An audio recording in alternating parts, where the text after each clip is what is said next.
Good morning. It is Math on Thursday, and I think we are ready to go. I think my cool microphone is hooked up properly, so I hope we have wonderful sound today as we learn about another way of displaying data in a stem and leaf plot. What are those? Today we're going to figure out what they are, how to make one, and how to interpret them and find things like median, mode, and range from them. It's kind of fun. Here we go. A stem and leaf plot, by definition, is a table that organizes information by place value. So go way back and you know you have numbers in the ones column and in the tens column and in the hundreds column. Well, today we're going to use our knowledge of place value to create a stem and leaf plot. Let's take a look. What I have in front of you is some numbers, just a collection of data. Right now there's no big title for these numbers, but let's get started to understand how would we create a stem and leaf plot. Well, the first thing that we need to know that I noticed that they're all two-digit numbers. I noticed my smallest one is 23 and my largest one is 82. So when we create a stem and leaf plot, you actually usually see the word stem at the top, and there's more than one leaf, so we make it plural and spell it right. And there's usually a line down the center separating the stems and the leaves. Now the stems represent the numbers in the tens digits, and the leaves will represent all the numbers in the ones column. So I can see that my stems range from a number in the 20s all the way to a number in the 80s. So my stems are going to start with 2, 3, 4, 5, 6, 7, 8. All right. Now, how do I create the leaves in my stem and leaf plot? Well, remember, stems represent tens, and my leaves now are going to represent the ones that go with those tens. So 23 is two tens, 20, and a 3 is going to be put over here by my leaf. Now, I don't have any numbers in the 30s or the 40s, so those are going to be left blank. But I do see I have a 58. So here's my 5 representing the tens place, and I'm going to put 58 as one of my leaves. Now 60, I have 62 two times. I have 63, 65, and 67. There are lots of 60s which are represented on my leaves side. I also have 71 two times, a 72, an 80, 82, 82, 82. So there is my completed stem and leaf diagram. If you make yours sometime today, there's a chance that you probably will need to use some kind of a title. So ask yourself what those numbers are representing on your stem and leaf plot. Now we can, after we learn to make it, we can analyze it and ask some questions. First of all, how many numbers are represented on my stem and leaf plot? Now I'm going to cover up my blue column because I don't want you to use that to get your answer, but I want you to use my stem and leaf plot. Well, remember, if you count the leaves, that's a wonderful way of figuring out how many were represented. 1, 2, 3, 4, 5, 6, 7, 8, 9, 10, 11, 12, 13, 14. 14 numbers are represented on this plot. Now here's something interesting. This number 23, there's a name for this number that you will sometimes see on this kind of plot, and it's called an outlier. An outlier is one that's way out there. It's a number that's exceptionally low compared to where most of the numbers are, or sometimes it's a number super high compared to where the other ones are out there. So an outlier is one that sticks out as not really fitting, but it is still a piece of your data and you have to include it. Now I want to be able to find just a couple of things here. Now using our stem and leaf plot, we should be able to pretty quickly find the mode. Remember that one? What's the most popular? Do you see it? I see that 82 is represented 3 times. 82, 82, and 82. So the mode is 82. Another thing that we often can find is, let's just find our range a minute. Remember, that's a simple subtraction problem of the highest number represented. Take away the lowest number that's represented. And I can subtract here a little. And looks like my range is 59. Now my median is the one in the middle. And that's not so tough to figure out too. Watch how I'm going to do it using my stem and leaf plot. Like before, the last couple of days, I take away a low, take away a high, take away a low, take away a high. Now remember, 62 is lower than 67, so I want to knock out the 62, the 82. A low and a high, a low and a high, a low and a high, a low and a high. Now I am left now with 67 and 71.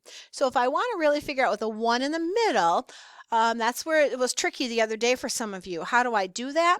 Well, I have to find the average of those two numbers. So I need to take 67 plus 71, 138, and I got to find that average. So I added them up, and now I have to take my 138 divided by 2 because I added two numbers.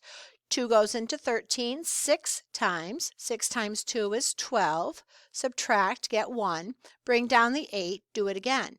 18 divided by 2 is 9. So my median is 69. Hey, the good news today is we don't often have to find the mean on these plots. It would just be a lot of adding and dividing by those number of numbers, but that's not often asked for a stem and leaf plot. So I hope that by showing you this, you understand a little bit about how you can make a stem and leaf plot. Now what I'd like for us to do is to look at a few other examples.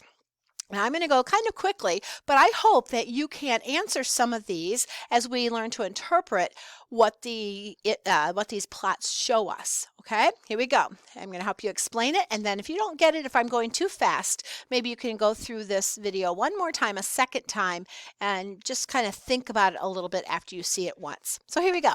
In this example, these numbers represent quiz scores. And my first question is, what's the highest quiz score on this plot? I'm going to go to my biggest number. Remember, 9 stands for 90 and 96. So some student got a score of 96%. How many students took this quiz? Hey, to answer that question, I just have to count the leaves. So I have 5, 6, 7, 8, plus 4 is 12, plus 4, plus 2. I have a total of 18 students that took this quiz. How many students received a score higher than 80? Well, remember it says higher than 80. So I do see 80 represented on this graph, but I wouldn't count it because it has to be higher than 80. So I've got 85, 87, 88, 92, and 96. So it looks like I have 5 scores higher, higher than 80. Next, or 5 students maybe would be my better label. What was the lowest quiz score? I would say the answer is 40. The 4, 10s, and 0, 1s. What is the median score for this quiz? Now this is where it gets a little tricky. It's better to have it on paper where you can cross them out. So I'm going to take away with my finger that you can't see the 2 high ones and 2 low ones. Take 3 of the next ones, 3 of the next higher ones, 1 more high one, 1 more low one, 2 and 2. So I'm left with something between 73 and 75. That should remind you of yesterday's assignment.